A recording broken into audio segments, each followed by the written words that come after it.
¿Cuál es el futuro que le espera a las naciones? ¿Se podrá lograr la paz, la justicia y la prosperidad mediante las políticas y los tratados económicos de las diferentes naciones del mundo? Estas preguntas y muchas más son contestadas en este libro maravilloso de Daniel.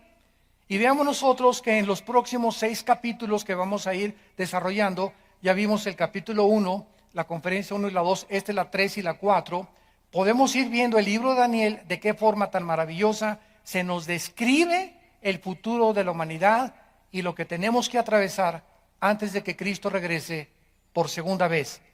Rápidamente, en el capítulo 1 se nos describe la invasión o el sitio contra Jerusalén por el rey Nabucodonosor. Nabucodonosor llega a Jerusalén, la sitia y se lleva cautivos a la mayoría de los judíos. Se quedan bastantes de ellos ahí en Jerusalén. Y entre estos judíos se encontraban 4 muchachos, que eran Daniel y sus 3 amigos. Al llegar a Babilonia, vemos el principio satánico, porque todo esto tiene un trasfondo espiritual. Toda la Biblia es de carácter espiritual, para mostrarnos el mundo que nos rodea, cómo afecta el mundo espiritual, el mundo físico. Y vemos el propósito satánico a través del rey Nabucodonosor, de que en el momento que llegan los jóvenes a Babilonia, se les quiere cambiar sus nombres, se les quiere cambiar su cultura, se les quiere cambiar sus ideas. ¿Por qué? Porque es el propósito del mundo que nos rodea. El mundo que nos rodea nos quiere robar nuestra identidad de hijos de Dios. El mundo que nos rodea no quiere que seamos diferentes a ellos. Y quiere decirte que tú eres también del montón y que somos de la borregada y que no tenemos ningún propósito, que no hay ninguna verdad absoluta, que todas las religiones llevan a Dios, etcétera, etcétera.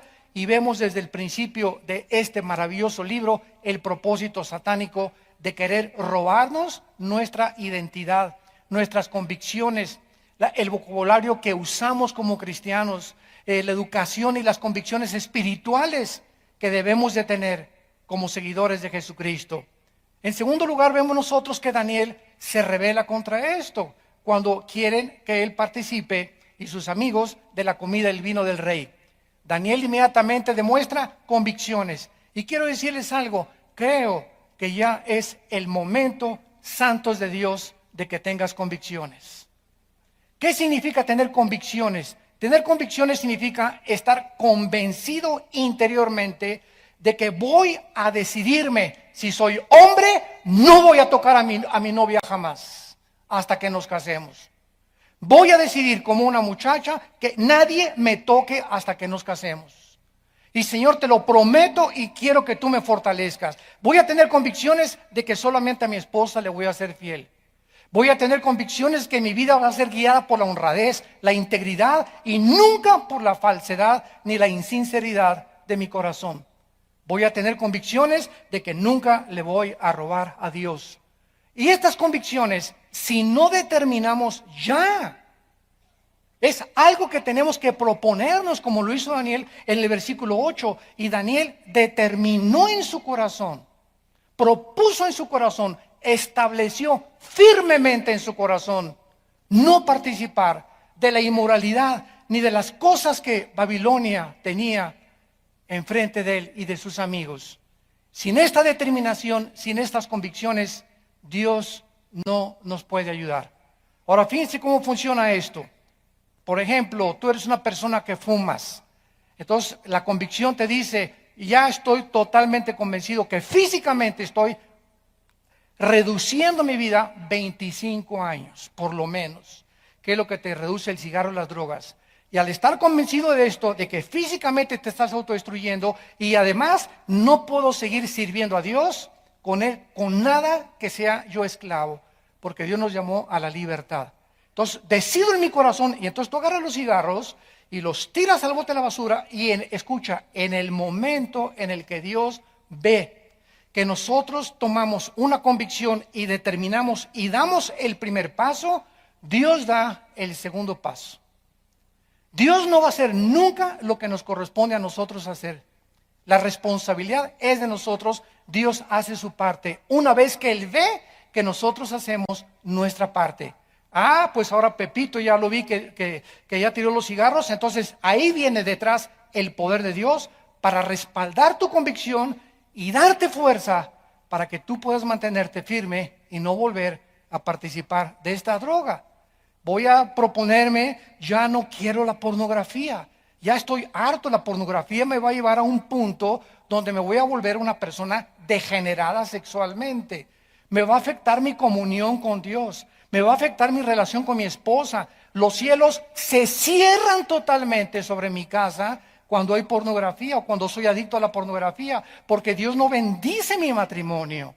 Dice en Hebreos 13:4, honroso sea el matrimonio sin mancilla, y a los adúlteros y a los fornicarios los juzgará Dios. Entonces tú llegas a esa convicción, yo no quiero eso, yo quiero las bendiciones de Dios, quiero un matrimonio santo, quiero un matrimonio donde haya paz, quiero tener una familia que podamos salir adelante todos como familia. En el momento que tú vas a tu casa hoy mismo y agarras todas esas revistas y videos y bloqueas ya, tú sabes los canales que no deben de estar en tu televisión, y tú puedes hablar a cualquier red de internet para decirle cancéleme el canal fulano y el canal fulano. Tú sabes muy bien, no te puedes engañar. Cuando tú haces eso, Dios te respalda. Y ¿sabe una cosa que pasó con Daniel? Que Dios le dio gracia. Viene entonces la gracia de Dios. Y dice el capítulo 1, versículo 17, a estos 4 muchachos, cuando Dios vio que tomaron estas decisiones, les dio conocimiento e inteligencia en todas las letras y conocimientos o ciencias. Y Daniel tuvo entendimiento en toda visión y sueños. Y esta es la razón por la cual Dios bendice con entendimiento. Hace poco fueron una compañía televisora a grabarme a Dallas, a la casa de ustedes, y querían ellos que yo formara parte de un programa que se llama Los Gigantes y la Biblia, porque de acuerdo a esta televisora en Estados Unidos no había muchas personas que hablen de quiénes fueron los gigantes, los Nefilim. Siempre se ha tratado en la antigua escuela teológica de que los gigantes, ¿verdad?, fueron la mezcla de los descendientes de Enoc y los descendientes de Caín, cosa que es imposible hasta genéticamente. ¿Por qué? Porque todo el mundo decía cómo podían los ángeles caídos mezclarse con las humanas, y siempre sacan el versículo, ¿verdad?, del Nuevo Testamento que Cristo dijo, es que serán como los ángeles en el cielo que no se casan ni se dan en casamiento. Pero sin embargo la Biblia, como no es de interpretación privada, vamos a Judas, ¿verdad?, versículo 3 y 4, donde dice que los ángeles, está hablando de estos ángeles de Génesis 6, como los sodomitas, igual que ellos, se fueron en vicios en contra de naturaleza, tras carne extraña. Entonces, la forma como los ángeles se mezclaron con las mujeres en Génesis 6, no lo sabemos exactamente. Lo único que sabemos es que Satanás puede pervertir la genética humana, y lo logró. Entonces pudieron haberse metido en hombres, pudieron haberse, pudo haber habido una especie como de clonación hace miles de años.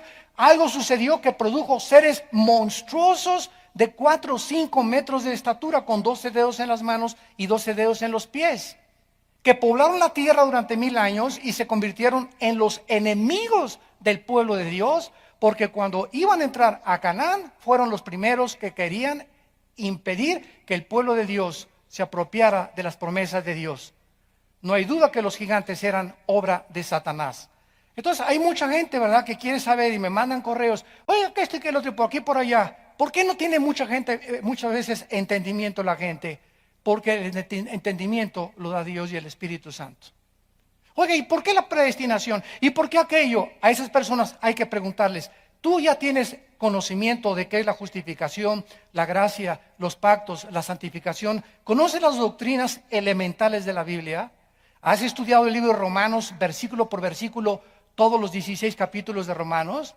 ¿Ya tienes un concepto adecuado entre el libro de los Hebreos y el Antiguo Testamento? Entonces no te quieras brincar al 5º o al 6º año de primaria cuando no sabes leer el abecedario. Pero así es como está el pueblo de Dios. Demandan preguntas, y a ver esto por qué, y a ver esto por aquello. Pero ellos no quieren pagar el precio de ellos discipularse.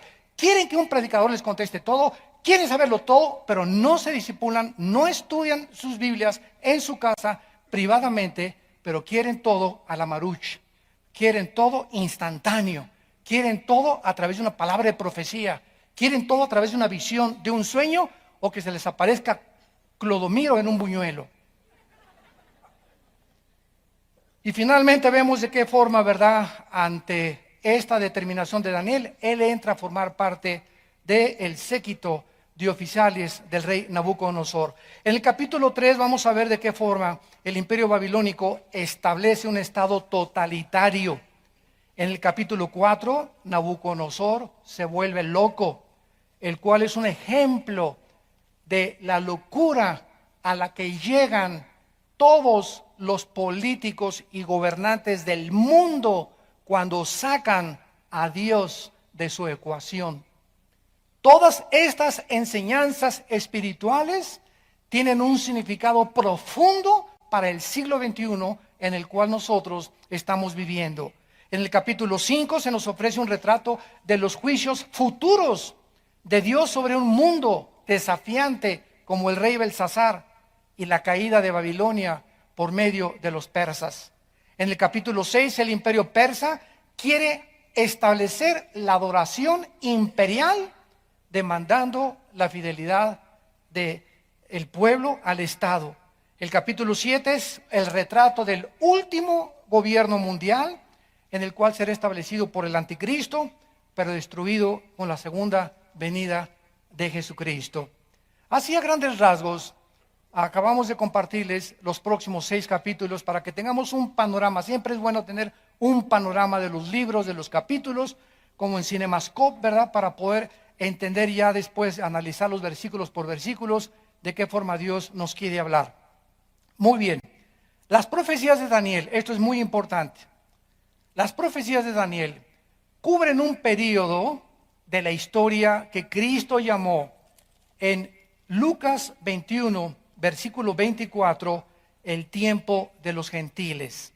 Vamos a leer Lucas 21, 24 y dice así, es Jesucristo el que está hablando. Y caerán a filo de espada y serán llevados cautivos a todas las naciones. Y Jerusalén será hollada por los gentiles hasta que los tiempos de los gentiles se cumplan. Todo estudiante de la Biblia y de teología tiene que tener claramente esta doctrina que se llama el tiempo de los gentiles. ¿Qué significa esto? Muy bien. Desde que Nabucodonosor entró aquí en el capítulo de Daniel, capítulo 1, y sitió la ciudad de Jerusalén, antes los judíos tenían libertad para adorar a Dios. En otras palabras, tenían su templo, el sacerdocio levítico, tenían sus ofrendas, tenían todas estas cosas que Dios les entregó al pueblo de Israel. En el momento en que el pueblo de Israel se rebela contra Dios y abandonan a Dios, Dios los abandona a ellos.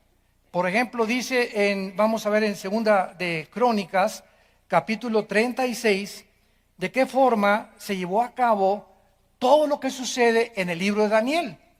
Y Jehová, el Dios de sus padres, Segunda de Crónicas 36, versículo 15 en adelante, envió constantemente a palabra a ellos por medio de sus mensajeros, porque él tenía misericordia de su pueblo y de su habitación. Mas ellos hacían escarnio de los mensajeros de Dios, menospreciaban sus palabras, burlándose de sus profetas, hasta que subió la ira de Jehová contra su pueblo y no hubo ya remedio. Por lo cual trajo contra ellos al rey de los caldeos. Aquí se está describiendo la invasión de Jerusalén por el rey Nabucodonosor. Los caldeos es otra frase que geográficamente nos ubica a Babilonia en tierra de Irak. Lo que es ahora la nación de Irak era la tierra de los caldeos o también la tierra de Sinar, donde se encontraba Babilonia y fue de las primeras ciudades en haber sido edificadas. Y dice, trajo al rey de los caldeos contra ellos, que mató a espada a sus jóvenes. Vean, aquí se nos describe todo lo que hizo Nabucodonosor. En la casa de su santuario, sin perdonar joven ni doncella, anciano, ni decrépito, todos los entregó en sus manos. Asimismo, todos los utensilios de la casa de Dios, grandes y chicos, los tesoros de la casa de Jehová y los tesoros de la casa del rey y de sus príncipes, todo lo llevó a Babilonia. O sea, saqueó completamente Jerusalén. Y quemaron la casa de Dios.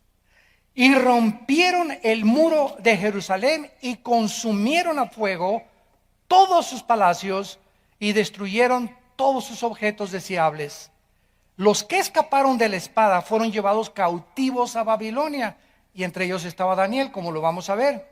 Y fueron siervos de él y de sus hijos hasta que vino el reino de los persas, para que se cumpliera la palabra de Jehová por boca de Jeremías, hasta que la tierra hubo gozado de reposo, porque todo el tiempo de su asolamiento reposó hasta que los 70 años fueron cumplidos. Jeremías, antes de que Nabucodonosor invadiera Jerusalén, en el capítulo 25 de Jeremías, él profetizó con años de anticipación que cuando llegara Nabucodonosor iban a ser 70 años que los judíos iban a vivir fuera de Jerusalén, presos, exiliados, deportados en una tierra lejana, sin templo, sin sacerdocio, sin sacrificio y sin ofrendas. Entonces, en el año 600 más o menos antes de Cristo, Israel, Dios dejó de tratar con ellos. Y Israel se fue y fue dispersado por todas las naciones. Después llegó el imperio persa, como lo vamos a ver más adelante, vinieron los griegos y los romanos. Y en el año 70 después de Jesucristo, cuando Jesucristo profetizó que no quedaría piedra sobre piedra en el hermosísimo y majestuoso templo que Herodes había reconstruido, se cumplió la profecía de que llegó Tito, el general romano, hijo del emperador romano Vespasiano, y no dejó en Jerusalén piedra sobre piedra en el año 70 después de Cristo. Veamos esto con cuidado. Desde el año 600 antes de Cristo hasta 1948, 14 de mayo de 1948, casi 2000 años, Israel ha estado sin templo, sin sacrificios, sin sacerdocio, sin ofrendas, sin ciudad. En 1948, la Liga de las Naciones promulga el decreto que anteriormente había permitido la declaración de Balfour de Inglaterra, que regresaran los judíos después de que Hitler había asesinado a más de 6 millones de ellos. Entonces, en 1948, los judíos vuelven otra vez a la ciudad de Jerusalén. Sin embargo, son atacados otra vez en el 54, en el 67, en el 73, y hasta la fecha siguen ellos siendo completamente arrinconados y hostilizados por todas las naciones enemigas de su alrededor. Y hasta ese tiempo vemos nosotros que en la guerra del 67, el general Moshe Dayan, que fue el que dirigió el ataque de defensa contra las naciones árabes, que en 6 días, ganaron la guerra, porque el 7º día tenían que descansar. Esto fue hasta irónico la forma como ganaron en 6 días, del 1 de junio al 6 de junio del 67. Jerusalén fue reconquistado otra vez. Y entonces Moshe Dayan entra por primera vez y toda Jerusalén es de ellos otra vez. Pero la Liga de las Naciones hace un decreto que por favor se salgan y se queden solamente con la parte oriental, que es donde está el Muro de los Lamentos, y la otra parte que se las dejen a los musulmanes para evitar otra guerra. Entonces, en 1967, el gobierno de Israel cede la mitad de la ciudad de Jerusalén. O sea, en resumen, hasta este momento, los judíos no tienen sacerdocio, no tienen sacrificios, no tienen ofrendas, no tienen un templo propio, porque el templo que era de ellos se encuentra exactamente debajo de lo que es actualmente la mezquita de Omar, o sea, la mezquita musulmana, que se le llama también la cúpula de la roca. Ahí se encuentra el templo que ahí quedó sepultado en el año 70 después de Cristo, cuando llegaron los romanos, y en el año 605 aproximadamente, el profeta musulmán llamado Omar fue el que construyó la mezquita esa dorada que se ve en Jerusalén, y la construyó exactamente donde fue sepultado el templo de los judíos. Entonces fue como una maldición que cayó sobre los judíos cuando gritaron a Cristo que su sangre, le dijeron a Pilato, que su sangre sea sobre nosotros. Se echaron la sangre del Mesías sobre sus vidas. Y por esta razón, dice en 2 Corintios 3, que tienen un velo totalmente, la mayor parte de los judíos ortodoxos, puesto en su corazón, y no ven, no entienden todavía el Antiguo Testamento a la luz del Nuevo Testamento, porque no aceptan a Jesucristo, a Yeshua Mashiach, como el Señor y el Salvador y el Mesías prometido desde Génesis capítulo 3, versículo 15. Entonces, todo esto es importante que nosotros podamos entenderlo para que podamos introducirnos a los libros de la Biblia y entenderlos. Y le rogamos a Dios siempre sabiduría y conocimiento, y Él la dará a todos aquellos que quieren proponer en su corazón no pecar. Y aunque sabemos, ¿verdad?, que es imposible que no pequemos, por lo menos luchamos todos los días contra el pecado. Si tú tienes una guerra espiritual ahorita y sientes angustia porque pecaste o porque hiciste esto, porque le permitiste a tu novio hacer ciertas cosas, o estás con un hombre que no es tu esposo, con una mujer que no es tu esposa, y tienes esta guerra en tu corazón, es la mejor señal de que eres hijo de Dios. Malo cuando te acuestas en tus pecados y ya tu conciencia no te molesta. Porque cuando somos hijos de Dios, vamos a vivir en guerra contra el pecado todos los días de nuestra vida. Muy bien, vamos ahora pues a pasar al capítulo 2 del libro de Daniel. Regresemos a este libro y vamos a ver en este libro que los imperios y las naciones, al igual que sus gobernantes, surgen y caen porque ninguna nación, ningún imperio, ningún político, ninguna persona déspota dura mucho tiempo. Nadie puede disfrutar la vida sin la gracia de Dios. Y este es lo que el rey Salomón trató de escribir en el libro de Eclesiastés. Al principio comienza Salomón: vanidad de vanidades. Todo es hueco en la vida, todo carece de propósito y significado. Y en el capítulo 3 dice: dichoso el hombre a quien Dios le da la gracia para trabajar. En otras palabras, Dios nos creó con la habilidad de trabajar, porque Adán, antes de que viniera el pecado, ya trabajaba. Génesis 2 le dijo Dios: no va a estar una hamaca con un coco y con un agua de limón, Adán. Nos creó desde antes del pecado para que pudiéramos ser productivos. Por favor, entiende esto. Dios nos creó para ser productivos. Tenemos que producir. Cualquier persona que no produzca es un holgazán, es un flojo, es una persona completamente dormida en sus laureles. Y si no producimos ahora el fruto que tenemos que producir, somos árboles secos, llevados por todos lados como las nubes en el cielo por cualquier viento que sopla. Entonces el trabajo era satisfactorio, pero cuando vino el pecado, el trabajo se volvió una carga para todos nosotros. Ay, levantarme el lunes en la mañana, y ay, el tráfico, y llegar a la oficina y verle la cara al jefe que tiene de acordeón, y ver a esta persona y ver a aquella, etcétera, etcétera. ¿Y para qué trabajamos? No, pues mejor yo no voy a sacrificarme tanto, voy a hacerme el dinero mejor fácilmente. Y vienen las ideas, ¿verdad? Pues vamos a robar, o vamos a transar, o el que no tranza no avanza, o voy a tratar de cometer fraudes, o si tengo un taller mecánico voy a dar una bomba de gasolina usada para ganar unos centavos más. Y siempre estamos tratando de alcanzar un propósito o una meta rápido. Y cuando venimos a la Biblia, Dios nos dice: irá andando y llorando el que lleva la preciosa semilla. El trabajar, pones tu puesto de tacos, el primer mes tranquilo, poquitos pesos, vas recuperando tu dinero y vas caminando. Pasaron 1 año, 2 años, y si Dios ve que mantienes tu integridad en tu puesto de tacos, en tu taller mecánico, en tu tienda, en el oficio, como abogado, como doctor, lo que tú seas, y mantienes tus convicciones en tu corazón, Dios te bendice. Nunca antes. Tenemos que ser probados.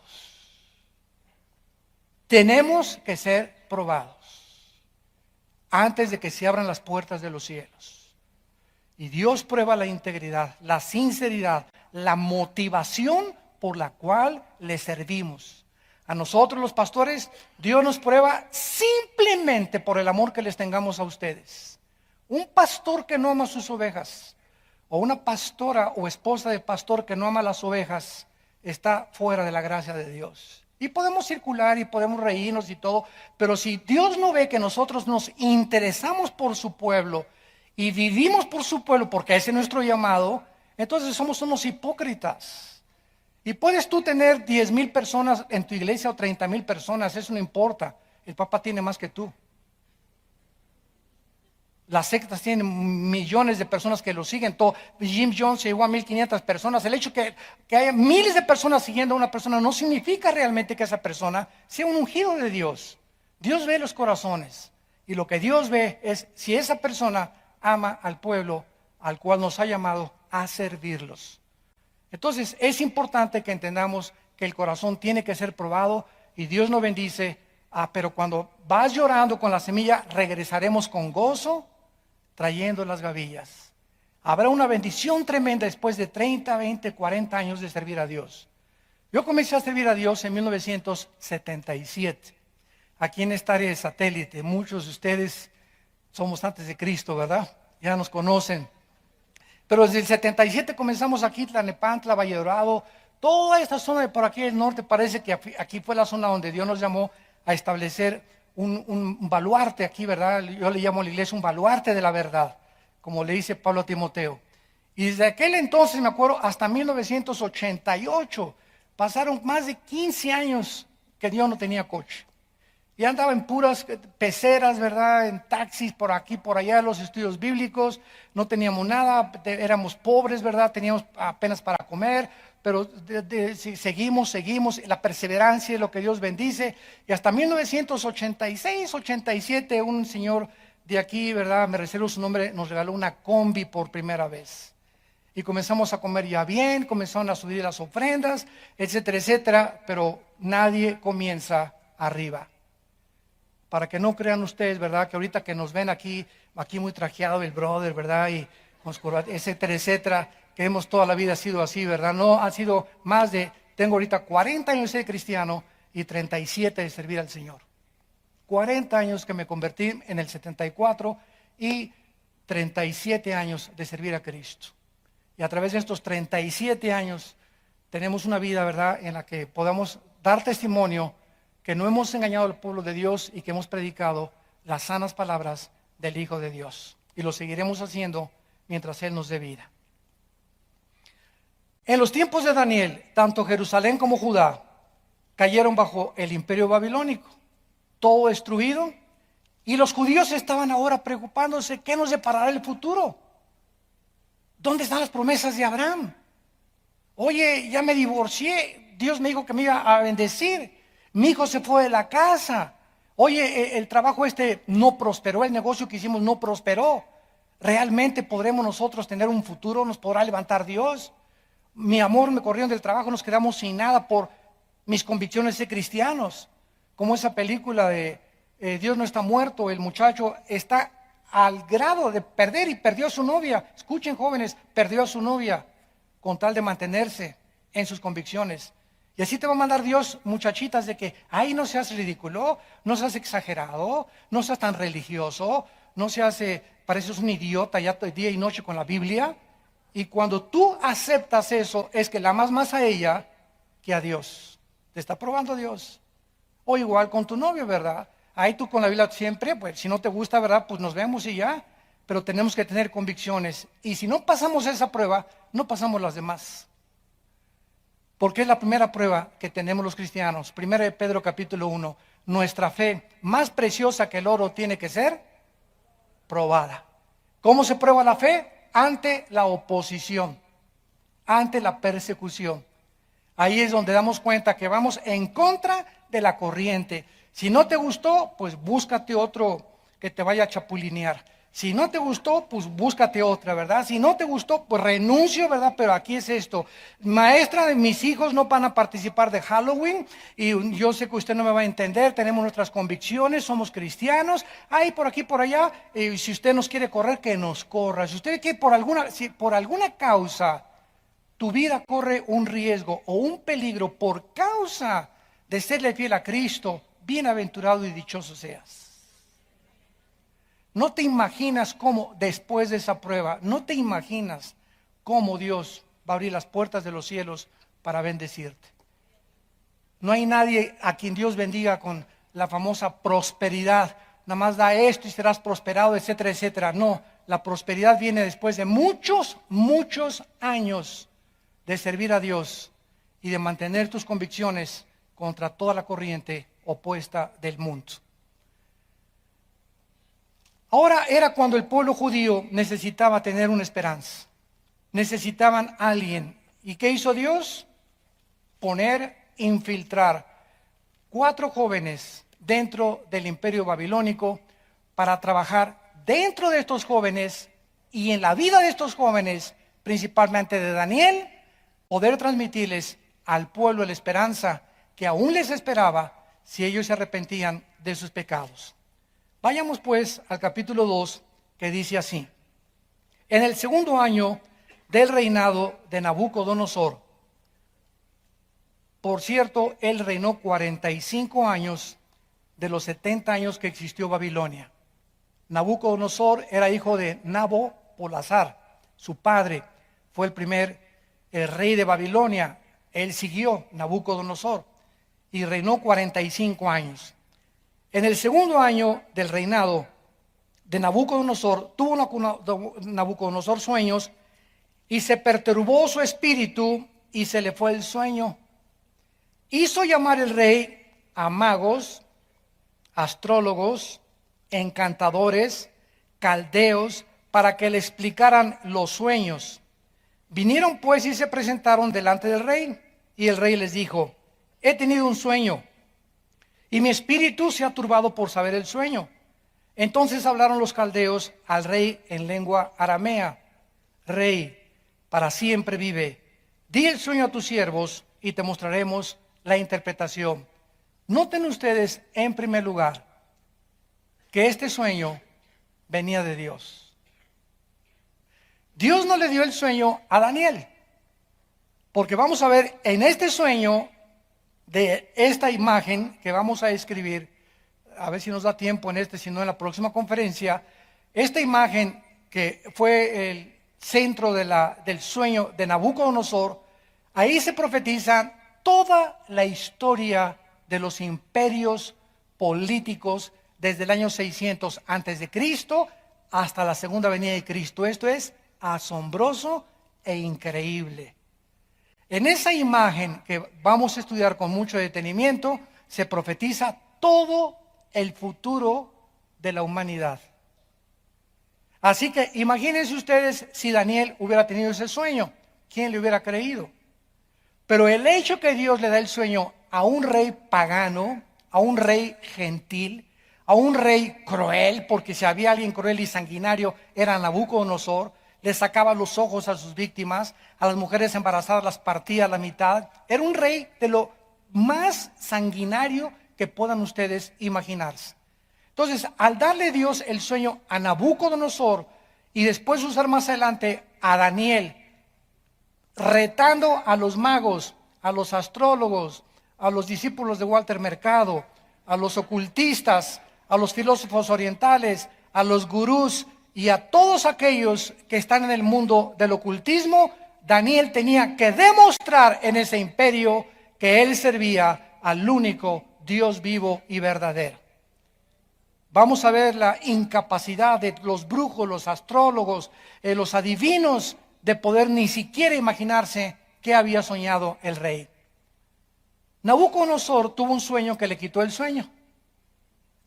De igual manera que este rey, muchos políticos y gobernantes actuales se encuentran en el siglo XXI perturbados. Se encuentran profundamente alterados por el futuro de la economía, el abasto del petróleo, el comercio, la inflación, las amenazas ahorita de guerras en el Medio Oriente, en Asia Menor, al norte, al este de Europa, con Ucrania, Lituania, Estonia. Ahora si Putin invade Estonia y Lituania y Latvia, que están naciones junto al mar Báltico, ahí sí interviene ahora la OTAN, y entonces si se arma, podría ser el inicio de una guerra internacional con una escalada de proporciones incalculables. Entonces, así se encuentran actualmente la mayor parte de los políticos. Ya, hola, ¿pa' dónde me voy? Ontoy, como decimos, ontoy. ¿Qué cosa es lo que tenemos que hacer? ¿Por qué? Porque todos estos problemas políticos, económicos, religiosos, van mucho más allá de nuestra capacidad para resolverlo nosotros. Señores políticos, economistas, gobernantes, somos hombres con pies de barro. No somos dioses. No te sientas como los Césares romanos, o como Saddam Hussein, o como Alejandro el Magno, como Adolfo Hitler, o como José Stalin. No sientan todo lo que esos hombres fracasaron en la historia precisamente por eso, por sentirse dioses, por creer que tú puedes resolver los problemas de tu matrimonio. ¡Cuánto orgullo! Por creer que tú puedes darle una buena educación a tus hijos sin tomar en cuenta a Dios. Por creer que puedes prosperar y salir adelante con paz y felicidad y tranquilidad en tu vida sin tener en cuenta a Dios. Dios, la Biblia dice en Deuteronomio capítulo 18, Dios condena drásticamente la brujería y todo lo que se encuentra en el área del ocultismo. Dice Deuteronomio 18, versículo 10. No se ha hallado en ti quien haga pasar a su hijo o a su hija por el fuego, ni quien practique adivinación, ni agorero, ni sortílego, ni hechicero, ni encantador, ni adivino, ni mago, ni quien consulte a los muertos. Para que pongan atención todos aquellos que dicen que tienen comunicación con los muertos y los que se ponen de intermediarios como mediums en las sesiones espiritistas. Estás pisando los terrenos del enemigo. Porque es abominación para con Jehová cualquiera que hace estas cosas, y por estas abominaciones Jehová tu Dios echa estas naciones de delante de ti. En el libro de Levítico, antes de Deuteronomio, dice la Biblia 2-3 libros antes, capítulo 19, Levítico, versículo 26, no comeréis cosa alguna con sangre, no sean agoreros ni adivinos. Versículo 31, no se vuelvan a los encantadores ni a los adivinos, no los consulten, contaminándose con ellos. Yo Jehová vuestro Dios. ¿Qué dice la Biblia? Una persona que va a que le lea la mano, que parece juego inocente, alguna fuerza espiritual se está moviendo en la persona que te está leyendo la mano. Llámale como tú le quieras llamar. Si vas a que te lean el café, o si vas a que te lean los horóscopos, o que saquen el hígado de un pollo y el ojo de un chivo para que te lean el futuro, cualquier persona que se involucre en este tipo de prácticas que parecen inocentes, hay energías que se vienen y que atraes sobre tu vida de maldiciones.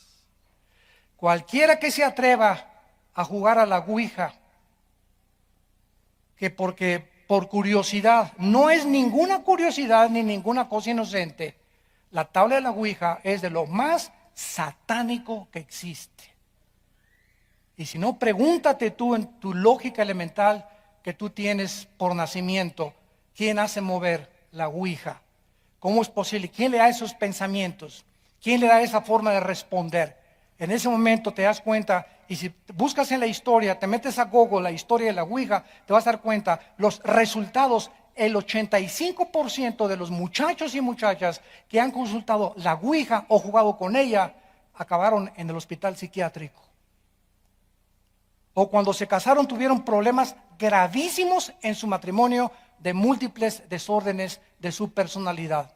esquizofrenia, paranoias, psicosis, manías depresivas, todas estas cosas que la psicología y psiquiatría clasifica como problemas mentales, no son mentales, son problemas espirituales que has atraído a tu vida por maldiciones de tu pasado.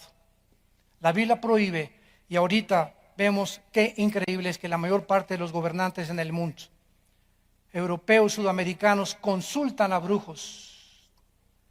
Se hacen baños con los brujos. Participan de los ritos o rituales de los brujos, de los astrólogos, sin darse cuenta de qué cosa están ellos participando y por qué a esos países les va como les va. Porque están en los terrenos del enemigo de Satanás. Llegaron los astrólogos y los magos y dice en el versículo 5, que el rey, cuando le dijeron los astrólogos y los magos, bueno, dinos qué soñaste. Qué fácil se la pusieron. Dinos el sueño. No, pues vi una estatua, etcétera, etcétera, y te vamos a dar la interpretación. Nabucodonosor sabía que si él les decía el sueño, iban a sacar una tontería. O sea, iban a decirle, esto es lo que significa, y él no iba a saber si realmente esta era la interpretación. O sea, iban a salir con algún chorizo, ¿verdad?, de ahí de Toluca.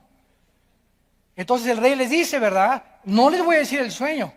Y los brujos y los astrólogos le rogaron, no, dinos primero el sueño y te lo interpretamos. No, yo quiero, si ustedes dicen que en el mundo del ocultismo, en el mundo de la astrología, en el mundo de la brujería, es más grande y realmente conoce Satanás el futuro como lo debe conocer Dios, díganme ustedes de qué se trata. ¿Y saben ustedes que este es el desafío de la Biblia? Vean ustedes aquí en Isaías capítulo 44, Isaías 44, el desafío que Dios lanza al mundo. Versículo 6 al 8. Así dice Jehová, Rey de Israel y su Redentor. Isaías 44, 6. Jehová de los ejércitos, yo soy el primero y yo soy el postrero, y fuera de mí no hay Dios. Y vean ustedes la pregunta que hace Dios: ¿y quién proclamará lo venidero? A ver, pregúntale a Walter Mercado, a los gurús, que te pongan en orden la historia del mundo desde Adán hasta la segunda venida de Jesucristo. Consulta el Corán, consulta el Tripitaka de los Budas, consulta los Vedas de los persas, consulta los libros sabios de Confucio. Dice Dios, consulta los libros que tú quieras. No existe ningún libro que se considera sagrado que nos pueda poner en orden la historia del ser humano como lo hace la Biblia. Esto es más que una evidencia para aquellos que se dicen ateos o agnósticos o escépticos. Porque las evidencias aquí están, si hay un Dios, es lógico que Él es el único que puede poner en orden el futuro y decirnos qué va a pasar y qué va a pasar y qué va a pasar y qué va a pasar en el orden en que Él lo estableció, como fue el orden de estos imperios que sucedieron al reino babilónico y que designaron todas las cosas que iban a seguir después del reino de Babilonia a través de la historia del mundo. Y dice a continuación del versículo 7, y lo pondrá en orden. ¿Quién, dice Dios, proclámalo y lo pone en orden delante de mí, como hago yo desde que establecí el pueblo antiguo? ¿Se acuerdan de Génesis? ¿Qué pasó desde Génesis? Abraham, tu descendencia se va a ir a Egipto y serán cautivos 400 años y después saldrán, y recordemos Génesis y recordemos el Éxodo y Levítico y los Números, y vemos cómo Dios va mostrándoles a cada uno de los líderes la continuación de todo su plan, y hasta que llegamos a Cristo. Y cuando llegamos a Cristo, al Nuevo Testamento, Él es la imagen del Dios invisible. Habiendo hablado Dios muchas veces de otras formas, por sueños, profecías, apariciones, visiones, por los profetas, ahora nos ha hablado por Jesús su Hijo. Cristo es la última palabra y revelación de Dios al mundo, Jesucristo. Y Jesucristo les revela a sus discípulos en un orden perfecto todo lo que iba a pasar después de que lo crucificaran. Cuando tomó la última cena, Cristo pregunta, ¿quién le dijo que era la última vez que estaría con sus discípulos? ¿Cómo sabía él que exactamente en esa noche lo iban a aprender? Porque él conocía el tiempo que Dios le había dado para su futuro. Solo Dios lo podía hacer. Y siempre Jesús dijo, mi tiempo no ha llegado. Desde que nació estuvo consciente Jesús de que el tiempo de su vida y su muerte sería en el tiempo exacto que el Padre había escogido. Buda jamás lo dijo, Mahoma jamás lo dijo, Maharashi Dashi Kakashi Kukuchi tampoco jamás lo dijo, tu padrino. Y así podemos investigar, fue una de las formas en las que yo pude llegar al conocimiento de la verdad, santos de Dios. Investigué con esto y me metí en esto y por acá y esto y el otro y hasta fuimos a ver a doña Sabina allá a Riondo, Oaxaca, imagínense nada más a buscar que nos dieran a través de un viaje, ¿verdad? Y una revelación y esto y el otro y el Che Guevara, no, eres lo máximo, ese es mi papucho de papuchos y esto y Marx y Nietzsche y Sartre y todos. Y cuando llegué a Jesucristo caí de rodillas diciéndole, tú eres el Señor, tú eres el Hijo de Dios.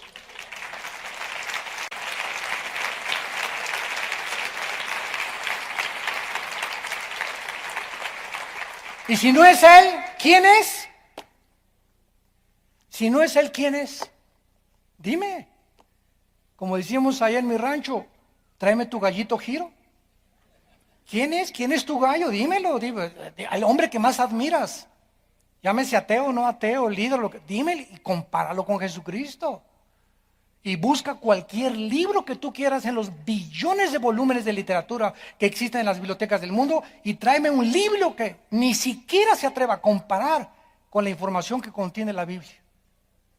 No hay. Fíjate, qué privilegio el ser llamados hijos e hijas de Dios.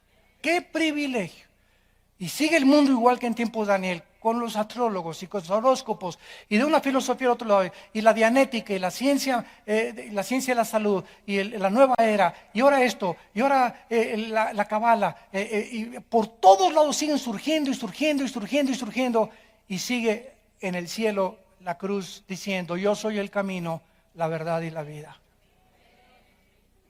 Yo soy el camino, la verdad y la vida. No busques más. Si vienes a Jesucristo, has encontrado la razón de tu existencia y has llegado a la final de tu búsqueda. Todos estos brujos y astrólogos comenzaron a tratar de burlarse del rey. El rey se dio cuenta, pues era más inteligente que ellos. Reconocen su incapacidad. Dice el versículo 4 de Daniel, capítulo 2. Hablaron los caldeos al rey en lengua aramea. Rey, dinos el sueño y te mostraremos la interpretación. Versículo del 10 al 11. Los caldeos respondieron delante del rey, no hay hombre sobre la tierra. Bueno, por lo menos reconocieron eso, que pueda declarar el asunto del rey. Además de esto, ningún rey, príncipe ni señor preguntó cosa semejante a ningún mago, ni astrólogo, ni caldeo. Y lo decimos y desafiamos con las mismas interrogantes al mundo.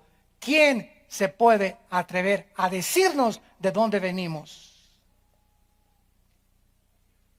¿Quién se puede atrever a decirnos quiénes somos? Ahora han inventado hasta que somos una chispa que vino de un ADN de otra galaxia. En History Channel se está manejando esto. Impresionante. ¿Quién se puede atrever a decirnos hacia dónde se dirige el mundo? ¿Cuántas guerras faltan para que venga Jesucristo? No hay nadie, ningún hombre que pueda atreverse, más que la Biblia y sus profetas, que nos pueda decir exactamente quiénes somos, de dónde venimos, cuál es mi propósito, por qué nací, quién soy, de dónde vengo, hay una vida después de la muerte. ¿Quién me lo puede decir? Más que Jesucristo, que se levantó de los muertos a los 3 días. Qué maravilloso libro tenemos en nuestras manos. Y esto es precisamente el mensaje del cristianismo, que Dios ha entrado a la dimensión visible y física para revelarnos, santos de Dios, lo espiritual y lo invisible. Dice Juan el Bautista en el capítulo 3 de San Juan, versículo 31 y 32. El que de arriba viene es sobre todos. El que es de la tierra es terrenal y cosas terrenales habla. El que viene del cielo es sobre todos, y lo que vio y oyó, esto testifica, y nadie recibe su testimonio. ¿Qué ironía del ser humano? ¿Cuánta contradicción hay en nosotros? Increíble que le puedas creer más al Che Guevara, o a un astrólogo, o a un ateo, o a un pseudoastrofísico, ateo o agnóstico, o que le puedas creer a Buda. Increíble que le puedas creer a cualquier otra persona más que aquel que vino de arriba. Todos los seres humanos, dice la Biblia, excepto Jesucristo, nacimos aquí. Pero Cristo ya existía antes de que Él bajara del cielo. Entonces, si Él viene de arriba, y si queremos saber cosas que van más allá de nuestra capacidad, tenemos que tener una revelación que venga más allá de nosotros.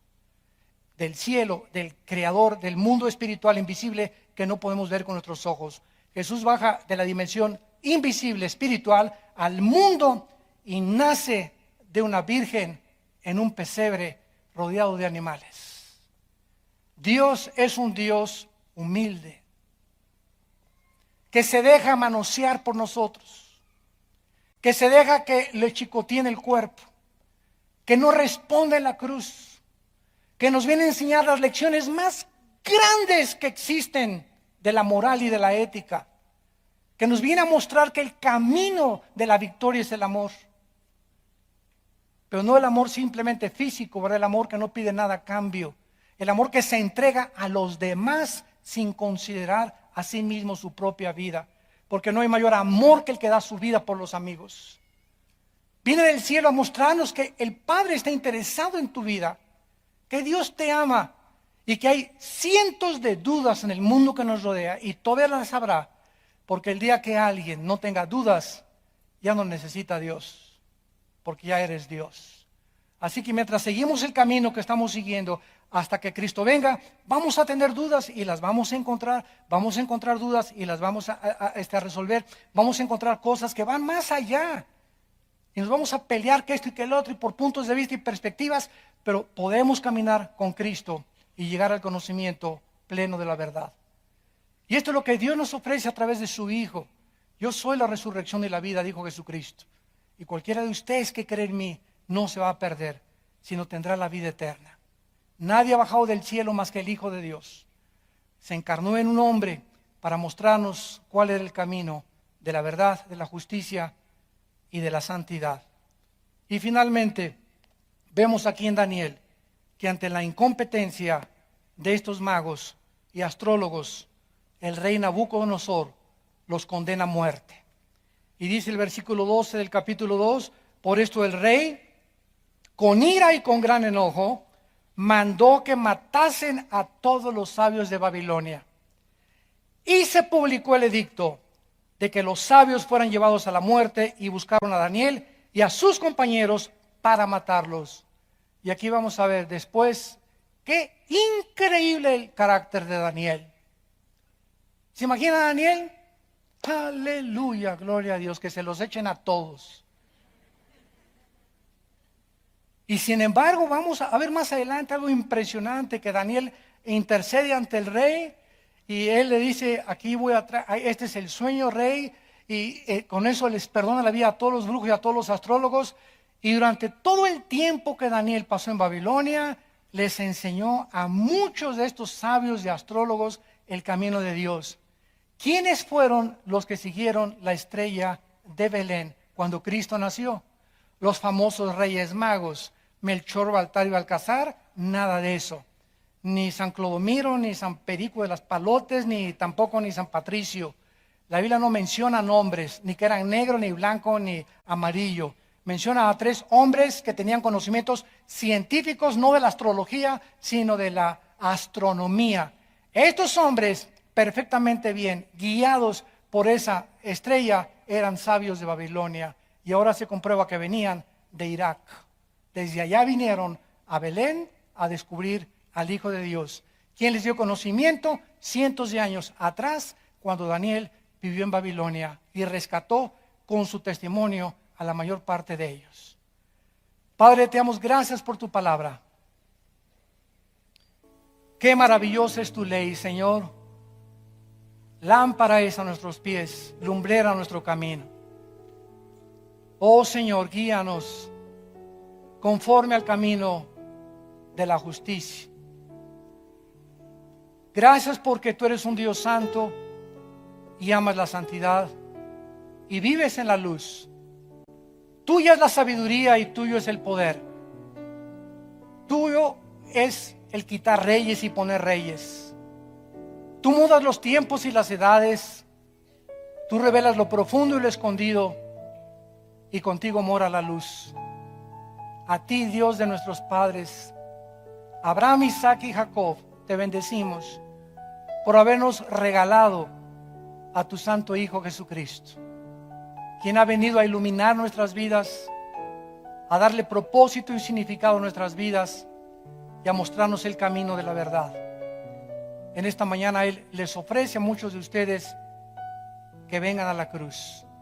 Y si en esta mañana hay personas que quieran invitar a Cristo por primera vez, dile estas cosas en lo secreto de tu corazón. Señor, te pido perdón por mis pecados. Creo que en la cruz pagaste con tu sangre por ellos y que a los 3 días resucitaste de los muertos. Te pido que entres a mi vida como mi Señor y mi Salvador.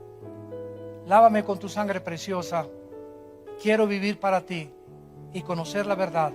En el nombre de Jesús.